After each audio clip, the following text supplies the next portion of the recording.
ক্রিকেটের উত্তেজনাপূর্ণ মুহূর্ত আর সঙ্গে গরম গরম কড়কড়ে পকোড়া, স্বাদ আর আনন্দের পারফেক্ট কম্বিনেশন।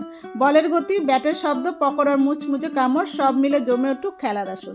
দিব্যি খেলা দেখছিলাম, হঠাৎ ছেলে বায়না করলো পকোড়া খাবে। তার জন্য আজকে চলো তাহলে বানিয়ে নিই। ঘরে যা ছিল তাই দিয়ে বানিয়ে নিলাম। বড় একটা বাটি নিলাম। এবার এর মধ্যে 1 বাটি সুজি অল্প রেখে দেব, যদি দরকার হয় তাহলে পরে আবার ব্যবহার করব। আর দিয়ে দেবো টক দই। আমি এখানে ফ্রেশ টক দই ব্যবহার করেছি, তাহলেই ভালো।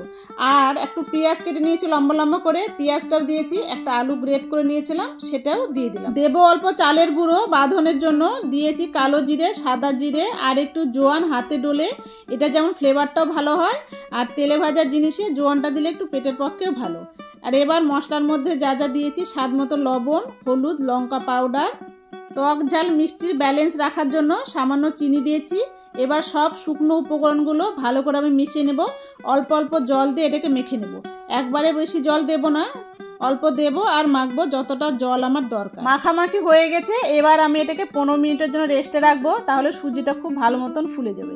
এদিকে একটা দেখো তরকা প্যান নিয়েছি, তাতে সর্ষের তেল দিয়েছি। তেলটা গরম হয়ে এলে গ্যাসটা কমিয়ে দেবো আর দেবো হিং। হিং দিলে ফ্লেভারটা খুব ভালো আসে। আর দেবো কালো সর্ষে আর কারি পাতা, খুব ভালো ফ্লেভারটা ছেড়ে এসেছে। এবার আমি তৈরি করে রাখা ব্যাটারটার মধ্যে দিয়ে এটাকে আমি মেখে নেব।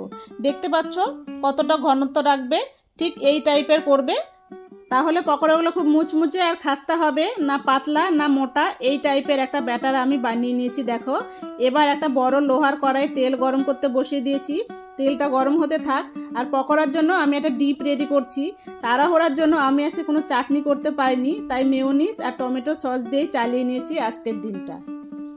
তেলটা ভালো গরম হয়ে গেছে, এবার এক এক করে পকোড়াগুলো আমি ধীরে ধীরে ছেড়ে দেব তেলের মধ্যে। সুন্দর সোনালি রং ধরবে আর একটু ফুলে ফুলে উঠবে, তখন আমি উল্টে পাল্টে ভেজে নেব।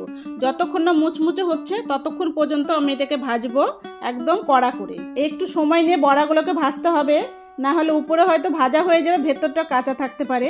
এই জন্য ধৈর্য ধরে এই বড়াগুলোকে ভেজে তুলে নিতে হবে। প্লেটে তুলে নিলাম আমার মুচমুচে খাস্তা পকোড়া। এবার একটু গার্নিশিং করলেই পরিবেশনের জন্য পারফেক্ট। তাহলে ফাইনালে তোমাদের ঘরে থাকছে তো এরকম পকোড়া। খেলা যখন ক্রিকেট, আমরাই সেরা। ফাইনাল খেলার জন্য সবাইকে আমন্ত্রণ থাকলো। যারা যারা আসতে চাও আমার বাড়িতে খেলা দেখতে, সঙ্গে পকোড়া থাকছে, সবাই চলে এসো। এইরকম মুচমুচে খাস্তা পকোড়া থাকবে সবার জন্য। আমি একটা ভেঙে দেখাচ্ছি, আর এটা শুধু আওয়াজটা শোনো কত ভালো হয়েছে।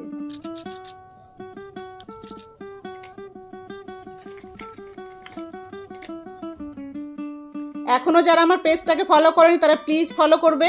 দেখা হবে নতুন একটা রেসিপি নিয়ে পরের ভিডিওতে। ততক্ষণ সবাই খুব ভালো থেকো, সুস্থ থেকো, এনজয় করো। Thank you.